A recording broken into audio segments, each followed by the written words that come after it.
How you guys doing today? It's Anthony Gangi. Welcome to another episode of Tier Talk. Today we have a very tough story to discuss. One of our female officers at Elayn Hunt Correctional Facility was raped by an inmate. If you're not familiar with Elayn Hunt Correctional Facility, it is a multi-level security correctional facility. It's the second largest, I believe, in Louisiana, next to Angola. And I think it's about 70 miles from New Orleans.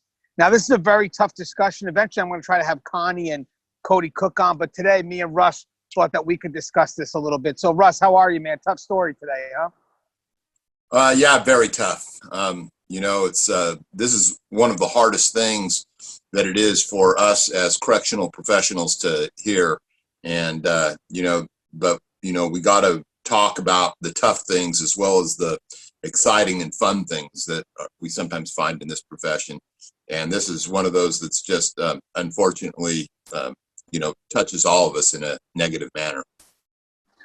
Right now, again, this is personal to us because it's one of our heroes, but we also want to make sure that justice is done. So we're going to go ahead and explain what some of the practices are in order to make sure that we don't retaliate on the inmate, so we don't wind up having a lawsuit that protects the inmate. You got to understand that. It's very important that we do what we can to protect this inmate now so they can go through the process and then get, in Louisiana, they could get castrated. So we definitely want to make sure that we do what we can so there's no hiccup during these processes. It's crazy where when an inmate assaults staff, a lot of lawyers will come out of the blue in the hopes that we'll mess up. And they'll represent that inmate because they want us to mess up. So we have to do what we can to alleviate that by, and I'll explain it as we go, shipping the inmate from location to location. First, probably from the immediate facility where it happened to another facility, and then maybe even go so far as out of state. But when we come back from our sponsors, we're going to break down what happened in the story, and then me and Russ are going to kind of give a little bit of a discussion of our thoughts on it, why they're going to move the inmate. We'll explore that a little bit more, but also maybe how we can deal with this mentally. There's a lot to cover here, but definitely should be covered because we need to showcase the dangers of what our heroes face every day, and that's why we want to definitely cover this story. It's something that I don't think is getting enough media attention like it should, but again, it's expected. We're always tossed to the side for some reason, so me and Russ decided to showcase it and definitely give it the attention it deserves. One of our heroes was sexually assaulted, and the world needs to know this. As always, guys, the show is Tier Talk. If you haven't, don't forget to subscribe, interact, engage, comment, hit that bell. The bell's going to notify you every time I post a video. We're going to go to our sponsor, and when we come back, we're going to discuss this horrible situation that happened at Elayn Hunt Correctional Facility. Stand by. I wanted to attend a university that had an intelligence program. I wanted to look at problems different. I wanted to increase my critical thinking abilities. AMU offered those avenues to expand.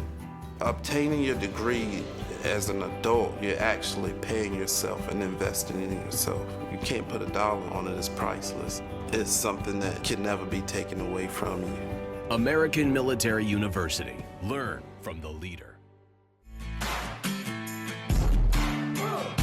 Guys, inmate manipulation is a course that is highly needed. It's the process that's so slow moving and subtle that you don't realize it's happening. When inmates choose to manipulate, they manipulate our need to react. Situational awareness and insight is going to save your career. It's going to save you from doing foolish things. Listen to your gut. So the more insight we have, the more we can recognize what isn't so overt, and we can correct our behavior before we fall into a trap that we can't get out of. If you allow an inmate to pull you out of your prescribed role, you are opening up a door for a host of problems. Inmate manipulation, the psychology behind inmate manipulation. Available now. Link in description. All right, guys, we're back. So just to briefly read the article, it comes from Chris Nakamoto. It was published on July 18th. The incident happened, I believe, on July 17th. It was a Friday. So it's out of St. Gabriel. The St. Gabriel Police Department's investigating a rape that occurred at Elayn Hunt Correctional Facility Friday morning around 10:30 a.m. According to Police Chief Kevin Ambeau, a guard, or should be an officer, so I'm going to, every time I see the word guard, I'm going to change it to officer. An officer who had been employed for about 8 months was raped at knife point by 29-year-old Erick Dehart. The female officer was in a dorm with 64 inmates by herself, according to Ambeau. Sources told WBRZ the inmate created a shank, held it to her neck, and sexually assaulted the officer. Friday, she went to the hospital to have a rape kit administered. Assistant District Attorney Tony Clayton was briefed on the situation Friday afternoon. Clayton told the WBRZ investigative unit he will seek to have Dehart prosecuted to the fullest extent of the law. If convicted, Clayton said Dehart could be castrated. The Department of Corrections released a statement Friday evening confirming the incident, saying the inmate is being charged with aggravated rape. The department added that Dehart is being moved to another state-run prison, but did not say which one. Dehart was serving a 30-year sentence for armed robbery and 5 years for simple burglary. Records indicate Dehart arrived at Elayn Hunt on January 21st, 2020. Ambeau said Dehart was transferred to Angola. Hey, real quick, Russ, after reading the article, what's your thoughts on what I just read? Yeah, well, the first thing that strikes me here is whenever something happens like this, whether we like it or not, some failure occurred here. And whether that failure is one of what the manpower, the staffing level was of that unit, or whether it's one where it was a mistake or an oversight in the classification process, this shouldn't have happened. This is something that should have been prevented. I believe that it's something that probably could have been prevented.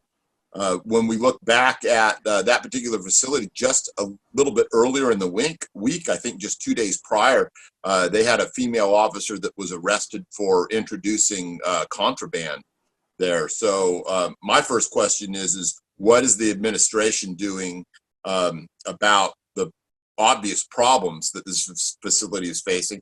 And secondly, why was the staffing pattern so low that there was only one officer in that particular dorm? And what were the security measures that were in place? What were the equipment measures that were in place? I just don't think that there's any excuse for this type of thing being allowed to happen just because we're trying to save money, just because we're trying to round some corners. So I can't speak to specifics, obviously, because I don't know what they are. Yet these are the things that jump out at me that I want to know more about. And if anyone out there works there that would like to contribute by posting something in this where we can read it and discuss it further, please, by all means, do. Now, in Louisiana, sex offenders do face chemical castration. It was a law signed into effect by Governor Bobby Jindal, and it's chemical castration for all sex offenders, aggravated crimes against nature. The drug is intended to diminish sexual impulses. Russ hit something right on. It mentioned that she was alone on a dorm at 10:30 a.m. And one of the concerns we talked about, Russ, plenty of times before is that besides having that eye in the sky that should be watching the officers walk the dorm, you should always have at least minimal 2 officers, because 2 officers, believe it or not, the presence of that second officer deters. It does. It would be very hard for that inmate to sexually assault that female officer if there was another officer on site, because that other officer becomes an obstacle in order for that inmate to achieve that goal. And when we make the roads easy for these inmates and we don't create an obstacle for them, they're opportunists. They're impulsive. They're going to take whatever easy road that they can get. And again, without putting that deterrence in there, that's a problem. Me and Russ have discussed this many a times, because we've even did a video on the podcast about working dorms and how dangerous dorms can be. And when you hear a story like this, the first thing that me and Russ, were thinking about was she alone when she was walking this dorm. And the article specifically says that she was. Now, mind you, we're only going by what the article says. And we've had these discussions before, why it's so important to have that second officer on site. And I know, Russ, that affects you when you hear that she was alone on that dorm. Yeah, because she's completely left without any sort of, recourse. There's only so much that an emergency alarm device can do. And even if she had managed to get an alarm, who's to say whether or not anyone could have got there in time to stop any of that? Unfortunately, this is not the first time that we've heard of something like this. I've heard of, female staff members, be they officers or nurses, being raped in out-of-the-way chapel areas. We had a correctional counselor in the Department of Juvenile Justice here in California, Ioannise Baker, who was raped and killed by a youth. And so, you know, we have to look at these structures and figure out ways to pair people up and put them together to decrease this. This just seems like plain old common sense, and yet it's being ignored. Yeah, and again, it's sad that we have to kind of go over this again and again. It really is, because we've discussed this before, Russ. I know we have. You know, we have to remember something. You know, the job that we have does come with risk. We know that. But management is supposed to, you know, make the risk as minimal as possible. We know there's inherent risk, but we're supposed to do what we can to, you know, balance the risk with safety, which means that when you have an officer walk in the dorm alone, I mean, to me, it should be common sense that you should have somebody next to them besides the eye in the sky, because you have that immediate response. And for some people that will go ahead and minimize what the inmate has done by saying, well, that's why female officers shouldn't work in correctional facilities because we've been there before. You know, don't minimize what the inmate has done. The inmate has sexually assaulted a female officer. Or if you want to make it more general, an inmate or a man has sexually assaulted a female. So let's not look to excuse the behavior by saying, oh, well, females shouldn't work in male facilities. Stop doing that. Because when you do that, you alleviate the responsibility from the individual, Mr. Dehart, who decided that he's going to rape a female staff member today. You know, and it just, I feel like we're having these same discussions over and over again, because you're going to see people put that in the comments, that females should not work in male facilities. But in my mind, that does not negate or minimize what this individual did. Russ, you've seen it, Russ. When you have a rape like this happens, people will be quick to say, well, females shouldn't be working in male jails. How much does that piss you off?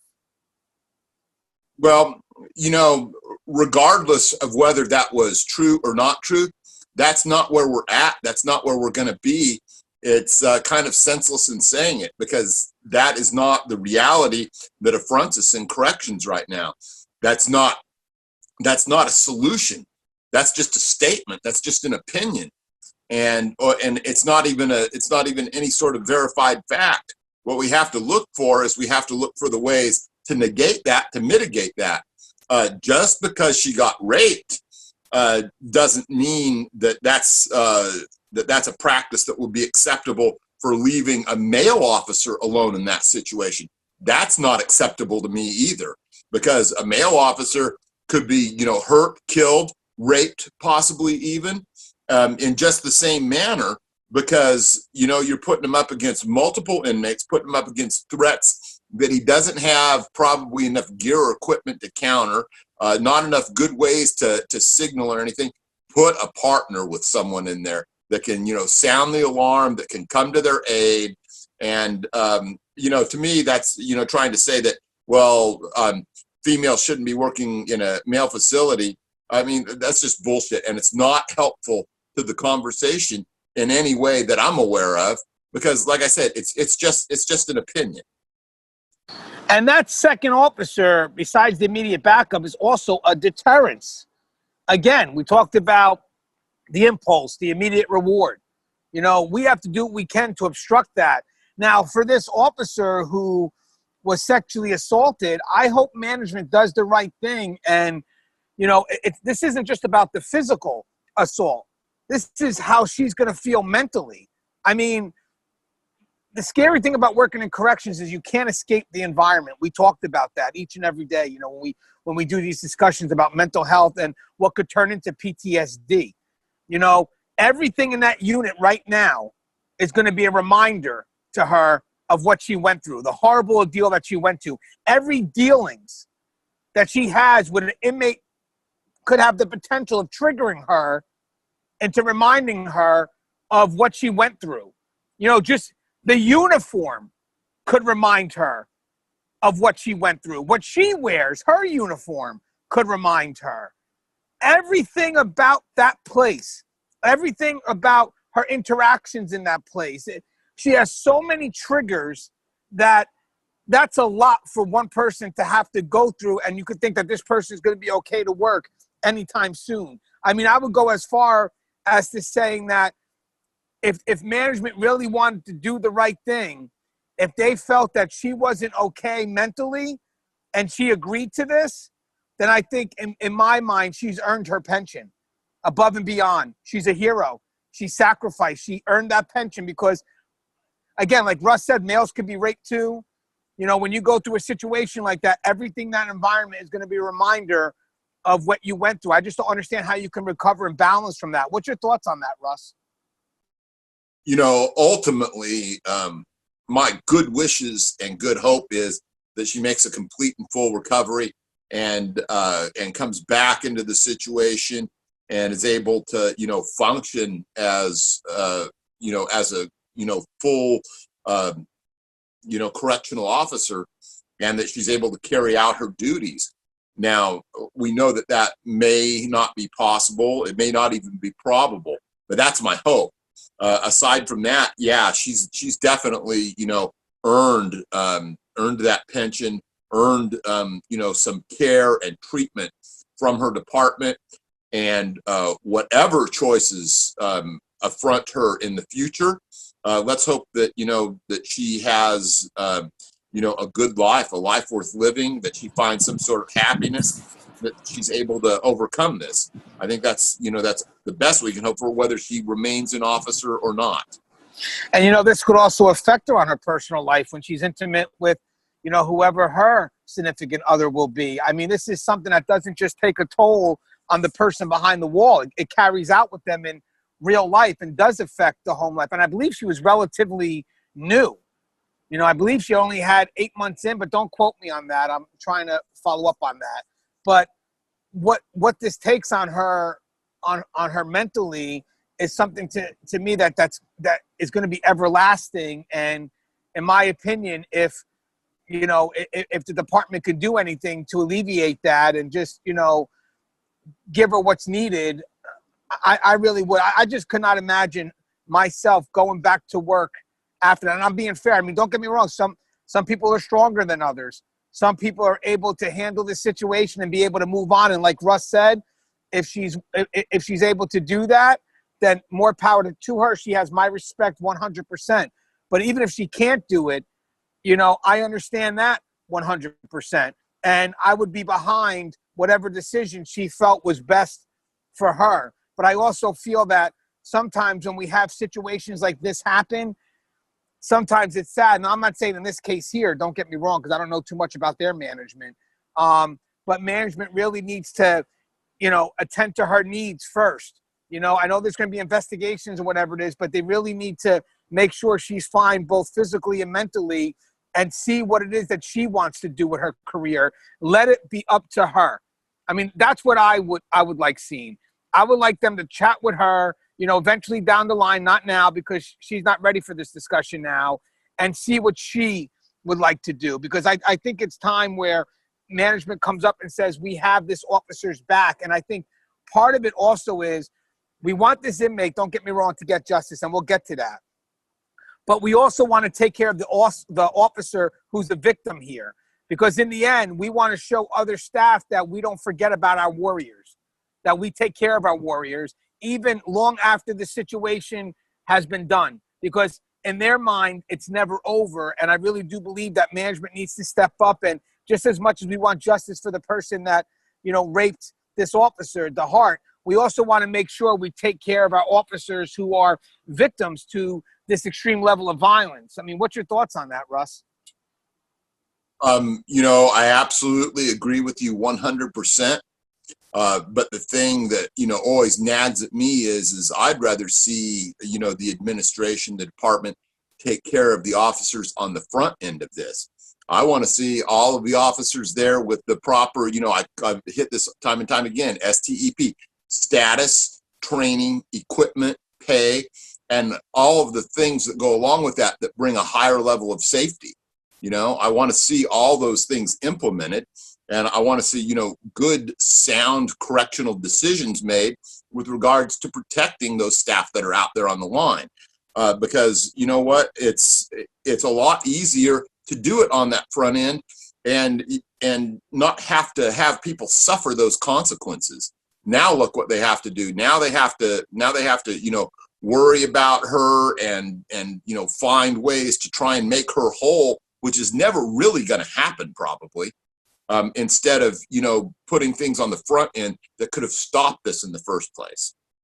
Russ, you're 100% correct. Obviously, preventive measures are key. And I'm sure as we read this, that's what we mentioned earlier before, is that there are things that could have been done to prevent this from happening.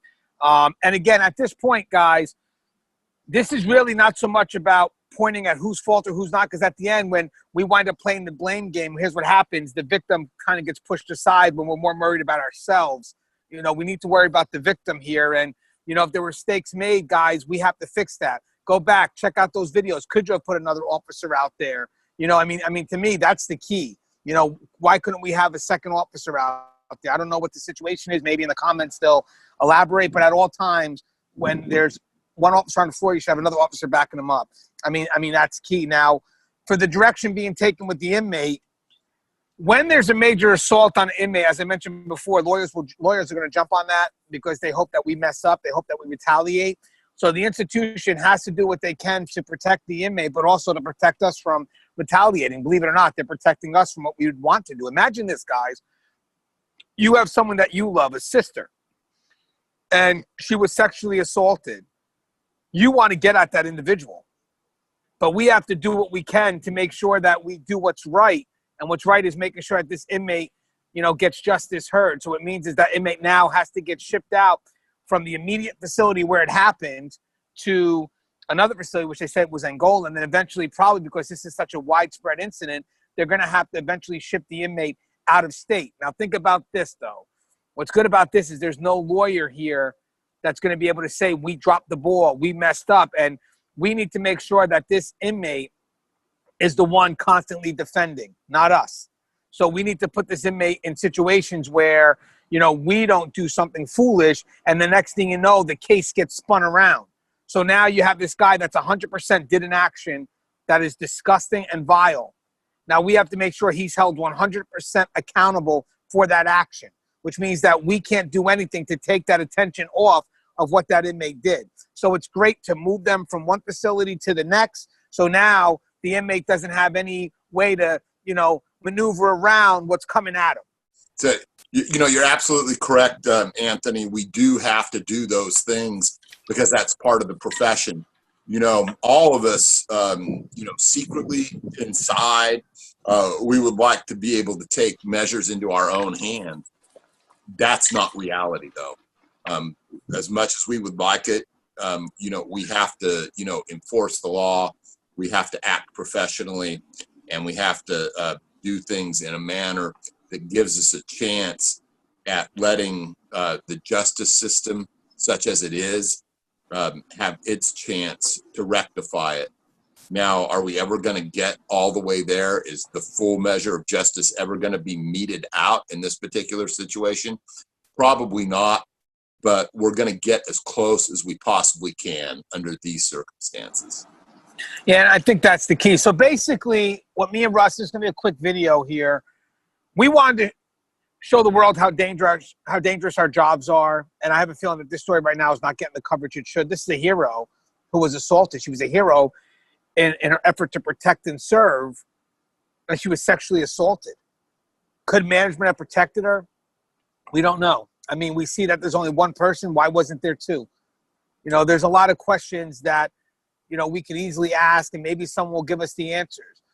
But the big part of us doing this is to try to get the video out there to let people know the dangers that our warriors face. And yes, we do hope that she has a speedy recovery physically and mentally. But if this does take a toll on her mentally, then I hope the department does what it has to do to make sure that they honor the sacrifice that she made. Because again, in my mind, she earned that pension. If she feels that this is a job that she can no longer do mentally, I understand that 100%. But if she's able to come back and do the job, bravo to her too. It shows the strength of her spirit and just her mental well-being. But either way, in my mind, it's horrible to hear a story like this, Russ. You know that. And I just hope that management does what it could that serves in the best interest of what she needs to recover, both mentally and physically. And I'm not talking about, we're not looking to have her recover to go right back to work. We're looking for her to recover to be who she needs to be in life. Would you agree with that, Russ? Absolutely. You know, I have no way of knowing, you know, who that individual is, of course.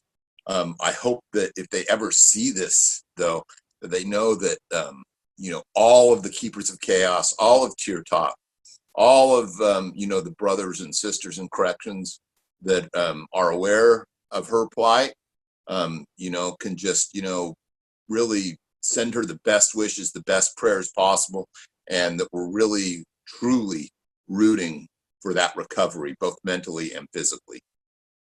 Hey, Russ, you have anything you want to say in closing? Just want to thank everyone for watching, and you know, I hope that this will be an impetus for some of these departments, some of these facilities, to take a look at what they're doing with their structure, with their safety, with their personnel, to try and make things better for the line staff. And you know, I would love to think that maybe at some point this stops something before it ever happens, that this is preventative, you know, rather than having to treat something, you stop it and never have to worry about treating it. And that's part of the reason why we cover what we cover, you know, so it gives knowledge so it can be truly preventive. I mean, you know, hopefully management watches these videos and then sees that, you know what, I don't want this happening at my facility, so this is what we need to do. And it's sad that we have a sacrifice, but let's not make that sacrifice go in vain. What can we learn from it so it doesn't happen again? And that's why we do what we do. So as always, guys, the show is Tier Top. If you haven't, please subscribe, interact, engage, comment, hit that bell. Bell's going to notify you every time I post a video. Stay safe.